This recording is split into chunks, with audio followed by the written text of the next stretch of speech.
Bonjour, bienvenue à ma bibliothèque. Nous sommes à Montréal le 15 décembre 2014. Mon nom est Bruno Lalonde.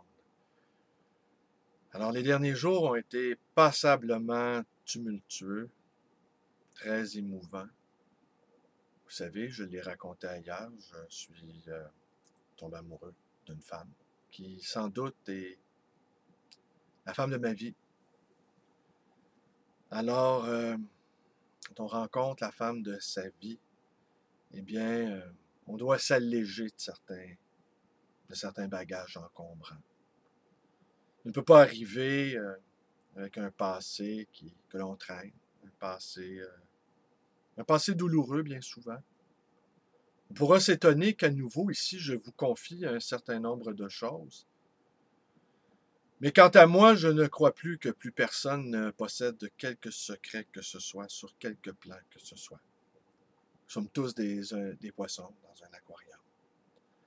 Et certains de ces poissons-là se cachent derrière de petites rocailles. Et nous, on se ferait un chemin, on se ferait un passage dans l'eau et on voit la petite queue du poisson frétiller. Le poisson se croit bien à l'abri des regards, mais on le voit tous se cacher. Alors, depuis longtemps, je pense pas que l'on fasse une grande faveur à quelqu'un en particulier en lui dévoilant ses blessures. Mais un aimé, c'est quelqu'un qui s'engage par devant nous, par devers soi, à ne pas mettre du sel sur nos blessures, à ne pas les gratter, ces blessures-là. Reconnaissance mutuelle de nos blessures. Engagement formel de ne pas les aggraver. Quelqu'un qui nous aime vraiment, au fond, nous permet d'avoir accès à sa blessure. Parfois des blessures très profondes qui remontent à la petite enfance. En gage d'amour, on nous offre les blessures. Et nous, dans un geste de reconnaissance d'amour, eh bien, ces blessures-là, on les embrasse, on les caresse, on les chérit. Je ne vous ferai pas le coup du corps qui prend et qui donne. J'en ai entendu parler. Ce corps fait pour l'amour. Il n'y aura pas de ça aujourd'hui. Ce fameux corps fait pour l'amour, je le réserve quand il n'y a pas de webcam. Quel intérêt? Les ébats amoureux.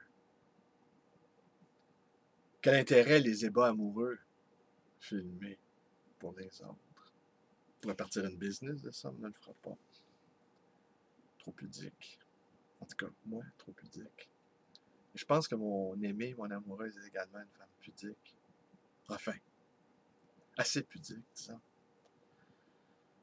Alors, mon père, oui, mon père, que je n'avais pas vu depuis 25 ans, que je n'ai pratiquement pas vu. Mon père, j'ai déjà dit ailleurs dans une autre vidéo que mon père m'avait abandonné.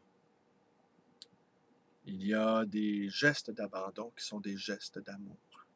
Je sais que c'est difficile à comprendre pour beaucoup de gens, là, qu'on peut abandonner quelqu'un par amour. Parce qu'on se sait inapte à jouer son rôle convenablement.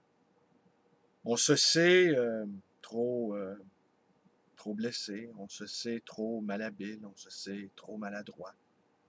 On se sait la proie de démons qu'on n'a pas su maîtriser.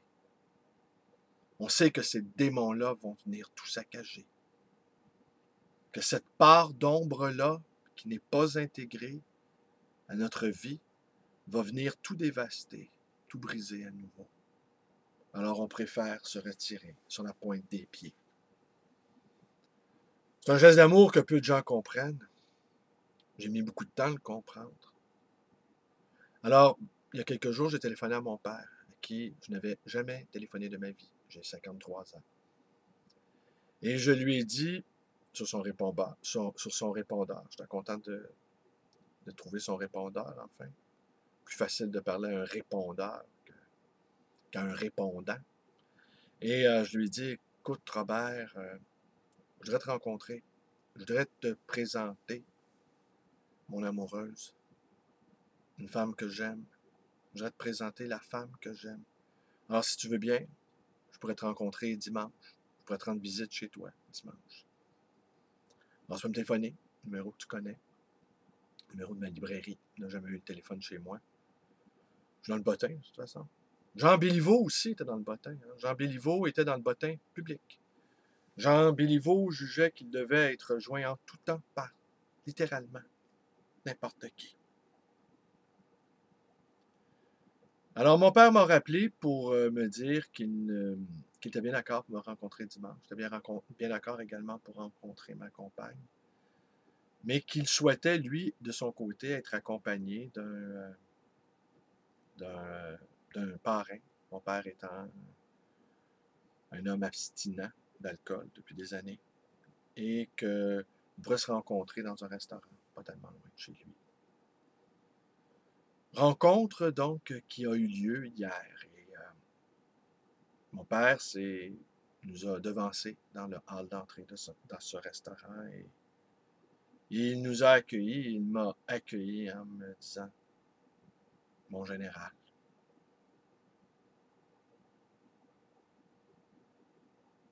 Je voulais vous lire un passage d'un de ses recueils de poésie qu'il a écrit. Mon père, à 78 ans, continue de peindre, continue d'écrire, continue d'être un individu insurgé. Je vais vous reparler de ça demain. Il a trouvé ma compagne, mon amie, mon amoureuse. Il l'a trouvée sophistiquée. Et oh, combien elle est sophistiquée. Il m'a transmis une ceinture fléchée avec des éclairs représentant le changement. Une vieille ceinture fléchée, semble-t-il. Il a offert à mon aimé un recueil de poésie, et à moi également, avec des illustrations sur la page couverture du peintre bien connu, Tex Lecor, avec qui il a fait ses beaux-arts. Alors pour aujourd'hui, je n'en dirai pas davantage, parce qu'il faut savoir s'en garder un peu, n'est-ce pas? Mais moi, j'ai plus rien à cacher, de toute façon.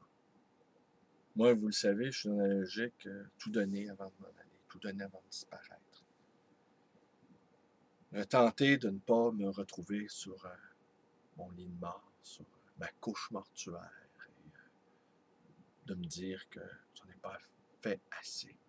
Je n'ai pas assez vécu à fond cette vie à faire, cette chose que nous ayons en propre.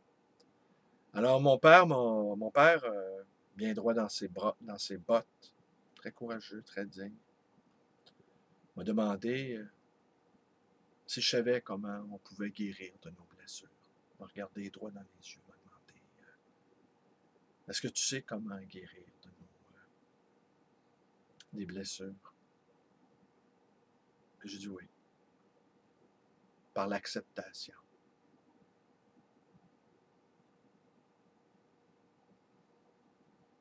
Alors voilà, c'est tout pour aujourd'hui, n'est-ce pas? C'est tout pour aujourd'hui. Un peu de trac, ça faisait quelques jours que je n'en avais pas fait. Le tourbillon amoureux dans lequel je suis, eh bien, me fait perdre un peu l'envie de lire, d'écrire, de réfléchir même. Il n'est qu'une envie, c'est de me retrouver à nouveau dans les bras de mon amoureuse. Je ne connais pas d'expérience plus profonde, plus radicale. Qui disait il n'y a rien de plus